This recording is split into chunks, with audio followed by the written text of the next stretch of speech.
Hello जय हिंद, मैं शुभम आप सभी का स्वागत करता हूं आपके अपने इस यूट्यूब चैनल पर। आज की जो हमारी क्लास है ये हमारी दिल्ली पुलिस कांस्टेबल 2023 के लिए होने वाली है और आज की क्लास में हम आपका एक प्रैक्टिस सेट यानी कि मॉडल पेपर लगाने वाले हैं।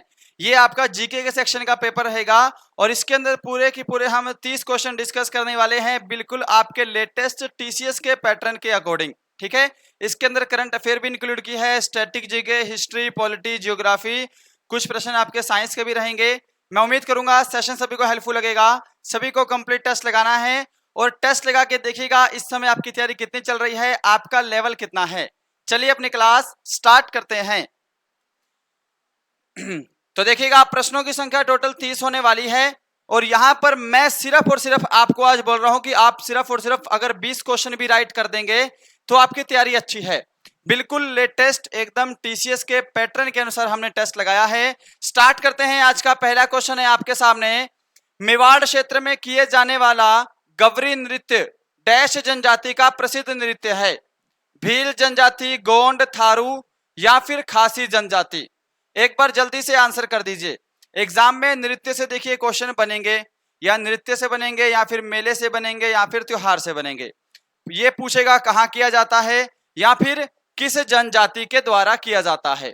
हमने यहाँ पे जनजाति वाला क्वेश्चन लिया है, आंसर करिएगा। देखिए अगर आप सभी ऑप्शन ए को आंसर दे रहे हैं भील जनजाति, आपका आंसर बिल्कुल करेक्ट है जी। ठीक है जी। यहाँ पे दूसरी चीज, गवरी नृत्य मेवाड़ क्षेत्र में किया जाता है, क्षेत्र से भी प्रश्न बनते हैं। ठीक है, और भील जनजाति के द्वारा किया जाता है। क्वेश्चन नंबर सेकंड है, दीपा मलिक पैरालंपिक में पदक जीतने वाली भारत की पहली पैरा एथलीट हैं। राइट, उन्होंने रियो 2016 पैरालंपिक खेलों में डैश इवेंट में रजत पदक जीता था। सबसे इंपॉर्टेंट है, देखिए 2016 ओलंपिक से भी प्रश्न बनेंगे कुछ। ठीक है, 2020 में जो हुआ था टोक्यो में, उससे भी प्रश्न बनेंगे। अब यहां पर देखिए ये इंपॉर्टेंट इसलिए है क्योंकि जो दीपा मलिक है उन्होंने पैरालंपिक में पहली ही ऐसी महिला है पैरा एथलीट जिन्होंने मेडल जीता है। कौन सा मेडल? सिल्वर मेडल, ये भी ध्यान रखिएगा। किस खेल में जीता है? तो शॉटपुट, ऑप्शन आपका बी करेक्ट आंसर है, जिसको गोला फेंक भी कहा जाता है, ये ध्यान रखिएगा। अगर गोला फेंक ऑप्शन में आएगा तो गोला फेंक आंसर कर देना है आपको। आगे बढ़ते हैं क्वेश्चन नंबर थर्ड की तरफ। थोड़ी सी वॉइस में इशू है ना, इसको मैनेज कर लीजिएगा। भारत में पहला रेडियो कार्यक्रम किस वर्ष प्रसारित किया गया? जल्दी से इस प्रश्न का आंसर करिएगा। प्रश्न वेरी वेरी इंपॉर्टेंट है आपके एग्जाम के लिए। चलिए जल्दी से एक बार आंसर कर दीजिए फटाफट से। भारत में पहला रेडियो कार्यक्रम किस वर्ष प्रसारित किया गया? क्या सभी यहाँ पे ऑप्शन डी को आंसर बता रहे हैं? 1923 आपका बिल्कुल करेक्ट आंसर होगा जी। क्वेश्चन नंबर 4 देखिए, निम्नलिखित में से कौन सा टेनिस के ग्रैंड स्लैम टूर्नामेंट में से एक नहीं है? Very very important. French open, Australia open, Canada open या फिर विंबलडन? जल्दी से एक बार आंसर कर दीजिए। देखिए ग्रैंड स्लैम आपसे पूछता है किस खेल से संबंधित प्रतियोगिता है, तो ग्रैंड स्लैम जो है ये टेनिस से रिलेटेड है। ठीक है, ग्रैंड स्लैम जो है ये 4 प्रकार के होते हैं। ये भी आपसे पूछेगा कितने टाइप्स के होते हैं, तो 4 टाइप्स के। ठीक है जी। इसमें कनाडा ओपन जो है ये ग्रैंड स्लैम का हिस्सा नहीं है, हमारा ऑप्शन सी वाला करेक्ट आंसर हो जाएगा। देखो French open, Australia open, Wimbledon open और एक और है यहां पर प्लस कर लीजिएगा, यूएस ओपन। ठीक है, ये टोटल 4 होती हैं। अब इनसे 2-3 प्रश्न और बनते हैं। देखिए अगर आपसे पूछेगा यहां पे, ठीक है, यहां पर मैं यूएस ओपन को ऑस्ट्रेलिया के नीचे लिखता हूं, इसका लिखने का दूसरा रीजन भी है ताकि आपके 2-3 क्वेश्चन और कवर होंगे। ये इंपॉर्टेंट है जो मैं बताऊंगा यहाँ पे। ऑस्ट्रेलिया ओपन के साथ साथ यूएस ओपन। देखो ऑस्ट्रेलिया ओपन और यूएस ओपन ये दोनों पूछेंगे कहां खेले जाते हैं, तो ये दोनों हार्ड कोर्ट में खेले जाते हैं। ठीक है ना, हार्ड कोर्ट में खेले जाते हैं। इसके अलावा फ्रेंच ओपन कहां पे खेला जाता है, तो यह मिट्टी के मैदान में खेला जाता है, यानी कि मिट्टी में खेला जाता है, ये ध्यान रखिएगा। विंबलडन ओपन जो है ये घास के मैदान में खेला जाता है, इसका भी ध्यान रखिएगा, घास के मैदान में। ये इंपॉर्टेंट चीजें हैं, हमेशा एग्जाम में यहां से प्रश्न बनते हैं, इसका ध्यान रखिएगा। क्वेश्चन नंबर 5 का आंसर करिए। निम्नलिखित में से कौन द इंडियन स्ट्रगल पुस्तक के लेखक हैं? ऑप्शन आपके सामने अवेलेबल हैं, समय चाहिए तो प्लीज सेशन को बीच में रोक सकते हैं आप सभी। करिए आंसर, क्या आंसर करेंगे? ऑप्शन सभी के सभी आपके सामने स्क्रीन पर अवेलेबल हैं जी। आंसर मैच करिए। जो भी ऑप्शन डी को दे रहे हैं सुभाष चंद्र बोस, आपका answer option D correct answer हो जाएगा। द इंडियन स्ट्रगल पुस्तक के लेखक हैं सुभाष चंद्र बोस। इसके अलावा जवाहरलाल नेहरू, महात्मा गांधी, मौलाना अबुल कलाम आजाद, इनकी भी पुस्तकें हैं जो कि एग्जाम में अक्सर पूछी जाती हैं, पता होना चाहिए। यह क्वेश्चन जो है आपका आरआरबी एनटीपीसी में आया था, आरआरबी एनटीपीसी 2019। प्रश्न है, प्रसिद्ध गणितज्ञ श्रीनिवास रामानुजन का जन्म कहां हुआ था? मद्रास, कुंभनकोडम, इरोड या फिर नमक्कल? जल्दी से आंसर करिएगा, क्या आंसर देंगे? देखो, श्रीनिवास रामानुजन, इनके बारे में सभी को पता होगा कौन है, तो मैथमेटिशियन है, गणितज्ञ हैं। इनका जन्म जो हुआ है ना, ये हुआ है तमिलनाडु राज्य के, तमिलनाडु राज्य है, ठीक है, कोयम्बटूर जिला, कोयम्बटूर जिला, कोयम्बटूर जिले के इरोड गांव में, इरोड गांव में। ये सारी चीजें ध्यान रखिएगा, आपसे कुछ भी पूछेगा इससे एग्जाम में। ऑप्शन आपका यहां पर क्या है? ये ए बी डी सी, ये ऑप्शन सी है ना, डी में करेक्ट हो गया है, इरोड करेक्ट आंसर है, इसका ध्यान रखिएगा। आगे बढ़ते हैं, 7 नंबर आपके सामने। हमारे पूर्व प्रधानमंत्री डैश की जयंती पर हर साल 25 दिसंबर को सुशासन दिवस मनाया जाता है। ऑप्शन आपके सामने है, आंसर कर दीजिए। देखिएगा, सेशन पसंद आ रहा है। अगर आप सभी चाहते हैं दिल्ली पुलिस की क्लासेस कंटिन्यू रहें, ठीक है, इसके साथ साथ रीजनिंग की क्लास भी करवाएंगे आपको। अगर आप चाहते हैं दिल्ली पुलिस की क्लासेस कंटिन्यू रहें, आप लोग लगातार एग्जाम तक टेस्ट लगाना चाहते हैं, एक बार कमेंट करके जरूर बताइएगा। प्रश्नों का लेवल कैसा लग रहा है, कैसी आपकी तैयारी है, इन 30 में से कितने करेक्ट किए हैं, ये भी कमेंट कर दीजिएगा। देखिए, अटल बिहारी वाजपेयी आपका ऑप्शन सी करेक्ट आंसर होगा। इनकी जयंती पर हर साल 25 दिसंबर को सुशासन दिवस मनाया जाता है, ठीक है। यहां से आपके 2 क्वेश्चन कवर हैं। आगे बढ़ते हैं जी। निम्नलिखित में से कौन सा देश ओपेक यानी कि पेट्रोलियम निर्यात देशों का संगठन का शामिल सदस्य देश नहीं है? Iran, Algeria, Angola, Bharat? इनमें से कौन सा देश ओपेक का मेंबर नहीं है, ये आपको बताना है जी। देखिए, ओपेक, ओपेक से क्या समझते हैं? ओपेक की जो स्थापना है ये 1960 में हुई थी। 1960 में कहां हुई थी? बगदाद में।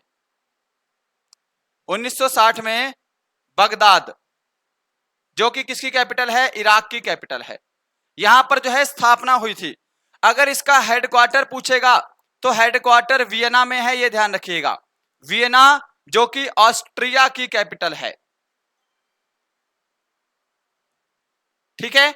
अब यहां पर जो अपना भारत है ये ओपेक का मेंबर नहीं है, हमारा ऑप्शन डी करेक्ट आंसर हो जाएगा।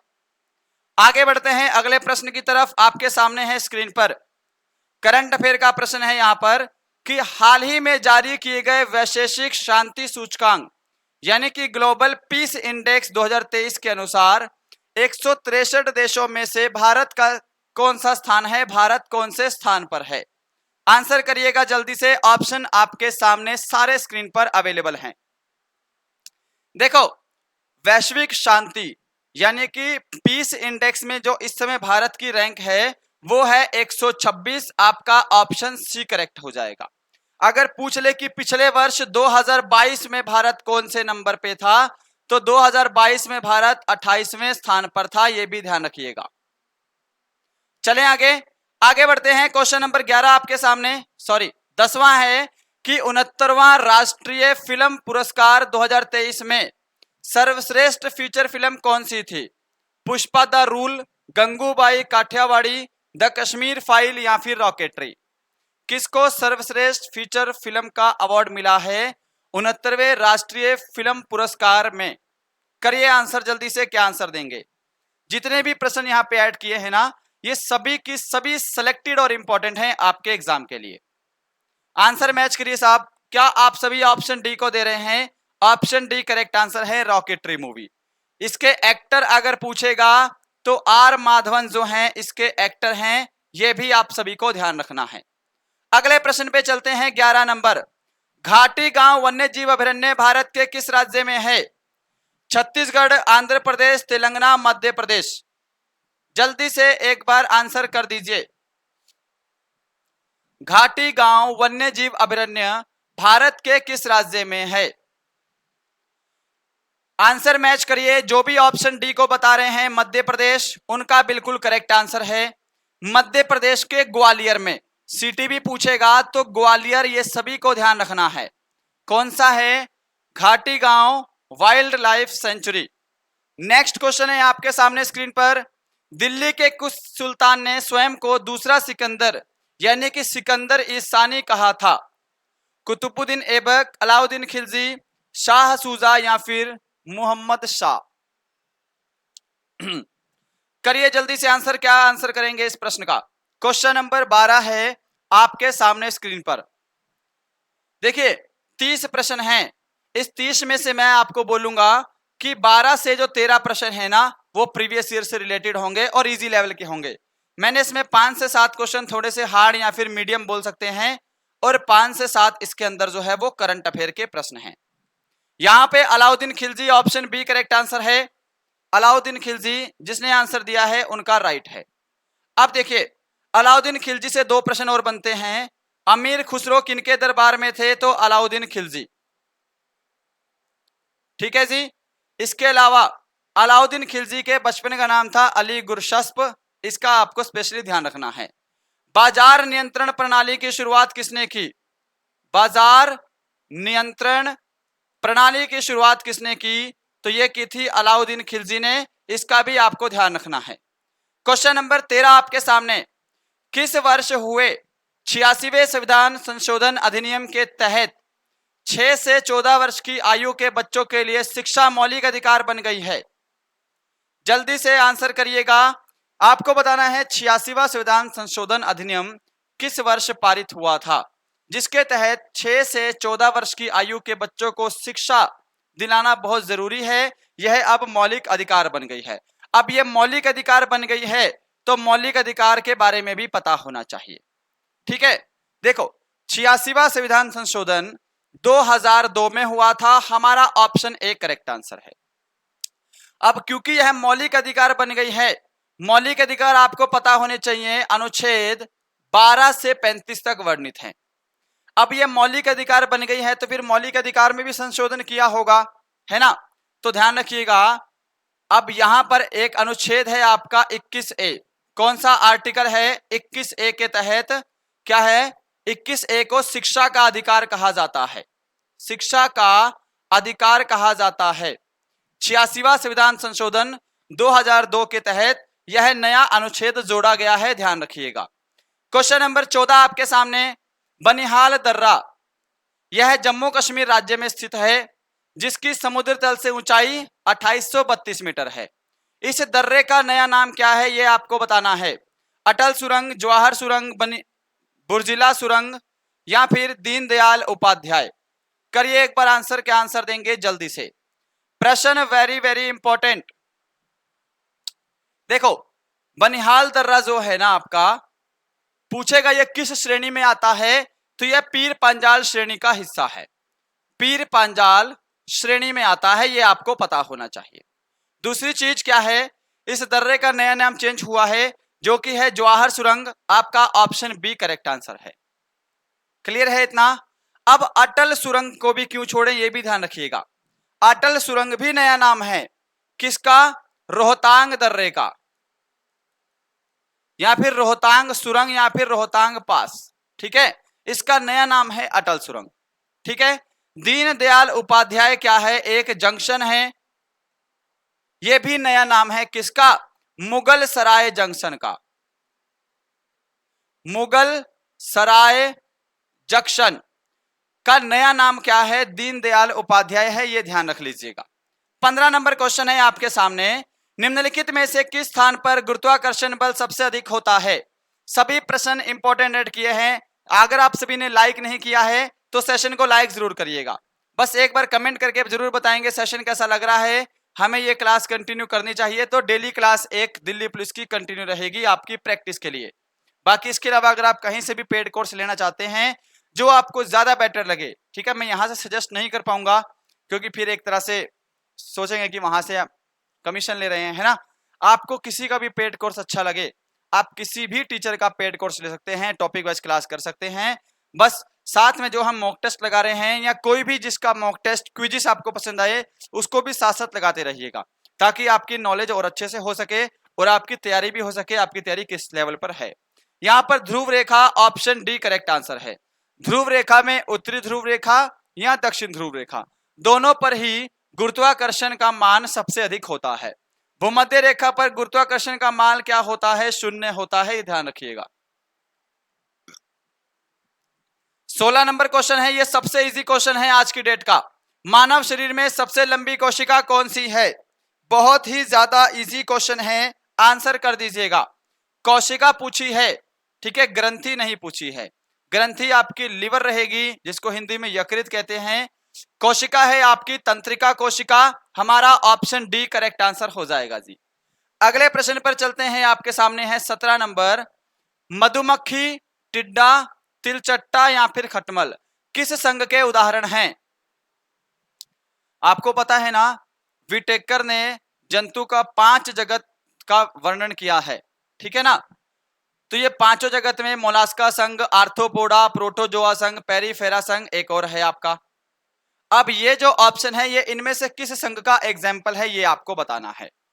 आर्थ्रोपोडा को संघपाद भी कहते हैं, ये ध्यान रखिएगा, संघपाद, ठीक है। कभी एग्जाम में आर्थ्रोपोडा ना आए, ऐसे आ जाए तो फिर कंफ्यूज नहीं होना है। अब देखिए यहां पे आर्थ्रोपोडा ही करेक्ट आंसर हो जाएगा, ऑप्शन बी। और आर्थ्रोपोडा जो है ये जंतु जगत का सबसे बड़ा संघ है, जंतु जगत का सबसे बड़ा संघ है जी, सबसे बड़ा संघ है, ये ध्यान रखिएगा। अगले प्रश्न पे चलते हैं, 18 नंबर। किस क्षेत्र में उत्कृष्ट कार्य के को पुलित्जर के लिए मान्यता दी जाती है?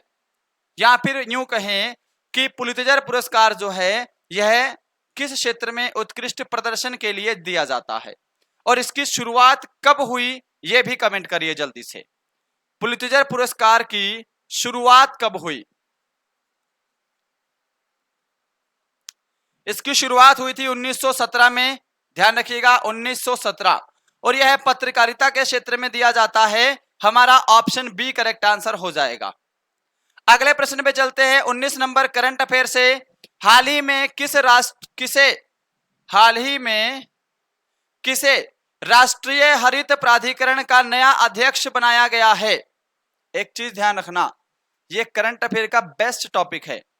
कौन सा टॉपिक है? अपॉइंटमेंट्स। इनसे क्वेश्चन बहुत बनते हैं, हिंदी में बोलते हैं नियुक्तियां। इनसे क्वेश्चन बनते हैं एग्जाम में। हरित प्राधिकरण, नेशनल ग्रीन ट्रिब्यूनल, ठीक है, इसकी जो स्थापना है वो 18 अक्टूबर 2010 में ही हुई है, एकदम लेटेस्ट, ठीक है। हेडक्वार्टर अगर पूछेगा आपसे तो हेडक्वार्टर न्यू दिल्ली में है, ये भी ध्यान रख लीजिएगा। और जो नए अध्यक्ष बने हैं वो बने हैं न्यायमूर्ति प्रकाश श्रीवास्तव। ऑप्शन आपका ए करेक्ट आंसर हो जाएगा। सभी ने ऑप्शन ए को दिया है। अगले प्रश्न पर चलते हैं जी। हाल ही में भारत, अमेरिका, जापान और ऑस्ट्रेलिया के बीच हुआ नौसैनिक मालाबार अभ्यास का 27वां संस्करण कहां संपन्न हुआ है? यही ऐसे क्वेश्चन पूछता है, आपसे पूछ सकता है मालाबार अभ्यास का हिस्सा कौन सा नहीं है। तो इनमें ये 4 हैं, इनके अलावा कोई एक ऑप्शन में होगा, वो आंसर हो जाएगा आपका। आपसे पूछेगा मालाबार अभ्यास 2023 कहां पर हुआ है, जो कि ये प्रश्न पूछा है हमने, ठीक है। मालाबार अभ्यास जो है वो किस प्रकार का अभ्यास है? वायुसेना, नौसेना, थल सेना, ये भी ध्यान रखिएगा, ये नौसैनिक अभ्यास है। ऐसे ही प्रश्न बनेंगे। इस बार जो है ये ऑस्ट्रेलिया में आयोजित हुआ है और ऑस्ट्रेलिया में फर्स्ट टाइम आयोजित हुआ है। ऑप्शन डी करेक्ट है। अगस्त 2023 में G20 का फिल्म महोत्सव कहां शुरू हुआ था? फिल्म महोत्सव की बात कर रहा है, आंसर कर दीजिए। G20 का फिल्म महोत्सव कहां शुरू हुआ था? सबसे सिंपल है जी, आंसर मैच करिएगा। जो ऑप्शन ए को दे रहे हैं नई दिल्ली, उनका राइट आंसर हो जाएगा। 22 नंबर पे चलते हैं। जुलाई 2023 में किस राज्य में हरेला पर्व मनाया गया? वेरी इंपॉर्टेंट, ये जो देखो त्योहार वाले क्वेश्चन ऐसे ही बनते हैं, आपसे करंट अफेयर से ही कोई क्वेश्चन उठा लेता है, फिर आप सोचेंगे कि मैंने बुक्स में पढ़ा ही नहीं है ये क्वेश्चन। बुक्स में तो देखो ऊपर ऊपर से रहेंगे, कुछ डिटेल वाली बुक में डिटेल वाइज भी रहते हैं, है ना, बट करंट अफेयर से लगभग क्वेश्चन उठा लेता है, तो फिर गाड़ी फंस जाती है। तो करंट अफेयर अच्छे से करिएगा, ठीक है। खास तौर से जो त्योहार हैं, जो मेले हैं, जो नृत्य हैं, ये सभी करंट अफेयर से रिलेट करके क्वेश्चन पूछता है। यह उत्तराखंड में होता है, ऑप्शन ए करेक्ट आंसर हो जाएगा। क्वेश्चन नंबर 23 देखिए, निम्नलिखित में से कौन सा स्थल यूनेस्को की विश्व विरासत सूची में शामिल नहीं है? करिए आंसर। टोटल 30 प्रश्न है, मैंने आपको बताया है, अगर आपने 20 भी सही कर दिए तो आपकी तैयारी अच्छी है, नहीं तो फिर मेहनत करने की आवश्यकता है। एग्जाम नवंबर में है आपका, नवंबर दिसंबर में मेहनत करते रहिए। और एक चीज और ध्यान रखना भाई, अगले महीने से 10 अक्टूबर से ही शायद दिल्ली पुलिस एमटीएस की भी भर्ती आने वाली है, ठीक है। यानी कि आपको दिल्ली पुलिस के 2 एग्जाम देने का मौका मिलेगा, 2 बार आपको सिलेक्शन लेने का मौका मिलेगा। ऐसा मौका फिर कभी आएगा ही नहीं। इसके अलावा फिर आपको पता है एसएससी जीडी भी टेंटेटिव है, एसएससी जीडी भी टेंटेटिव है नवंबर में, है ना। दिल्ली पुलिस अभी जस्ट चल ही रहा है, इससे ज्यादा मौके कब मिलेंगे आपको, इससे ज्यादा मौके मिलेंगे नहीं, ध्यान रखिएगा, थोड़ा अच्छे से तैयारी करिए। यहां पर तिरुपति मंदिर जो है ना, यह यूनेस्को की सूची में शामिल नहीं है, हमारा ऑप्शन डी करेक्ट है। आगे बढ़ते हैं जी। राज्यसभा के लिए सदस्यों को नामित करने का अधिकार निम्नलिखित में से किसको है? राष्ट्रपति, उपराष्ट्रपति, न्यायपालिका, लोकसभा। करिए आंसर, क्या आंसर देंगे? देखो आप सभी को पता होगा कि राज्यसभा में राष्ट्रपति जो है वो कितने सदस्य मनोनीत करता है? 12 सदस्य मनोनीत करता है, पता तो है। तो राष्ट्रपति आपका आंसर हो जाएगा ऑप्शन ए। और देखिए राज्यसभा के नामित करने की जो प्रक्रिया है यह आयरलैंड के संविधान से ली गई है, यह ध्यान रख लीजिएगा। किस देश के संविधान से ली गई है? राज्यसभा में सदस्यों को नामित करने की प्रक्रिया आयरलैंड के संविधान से ली गई है। अगले प्रश्न पर चलते हैं। नेक्स्ट क्वेश्चन है, निम्नलिखित में से कौन सी नदी पूरब की ओर बहने वाली नदी नहीं है? ये वर्ड जरूर पढ़ा करो एग्जाम में, नहीं है पूछा है, इसका ध्यान रखिएगा, ठीक है। गोदावरी नदी, महानदी, कृष्णा नदी, ताप्ती नदी। जल्दी से आंसर कर दीजिए। देखो मैंने आपको पिछली से पिछली क्लास में जो एसएससी जीडी की मैंने क्लासेस लगाई हैं उसमें ताप्ती नदी, नर्मदा नदी और लूनी नदी, ये मैंने आपको बताया है, यह नदियां पश्चिम दिशा की ओर बहती हैं। कहां बहती हैं? पश्चिम दिशा की ओर बहने वाली नदियां हैं। हमारा ऑप्शन डी करेक्ट आंसर हो जाएगा, इसका ध्यान रखिएगा। कौन सी नदी बंगाल की खाड़ी में गिरती है, कौन सी अरब सागर में गिरती है, कौन सी किसकी सहायक नदियां हैं, ये क्लियर होना चाहिए। नदियों का उद्गम स्थल भी क्लियर होना चाहिए, नदी किनारे बसे नगर भी आपके टॉपिक क्लियर होना चाहिए। अगला प्रश्न है आपके सामने 26। राजस्थान किस राज्य के साथ अपनी सीमा साझा नहीं करता है? सिंपल है भाई, अगर आपने नहीं भी पढ़ा है थोड़ी सी भी कॉमन सेंस लगा लोगे तो आंसर ले जाओगे आराम से निकाल के। ऑप्शन पे ध्यान दो, ऑप्शन क्या है? सभी ने ऑप्शन ए महाराष्ट्र को आंसर दिया है, क्या आपका ऑप्शन ए करेक्ट आंसर हो जाएगा। आगे बढ़ते हैं 27 नंबर, निम्नलिखित में से कौन सा धात्विक खनिज नहीं है? भैया धात्विक खनिज क्या होते हैं? जिन खनिजों से हमें धातु प्राप्त होती है वो धात्विक खनिज कहलाते हैं। अब आपको दिखाई दे रहा है ऑप्शन में ग्रेनाइट भी है।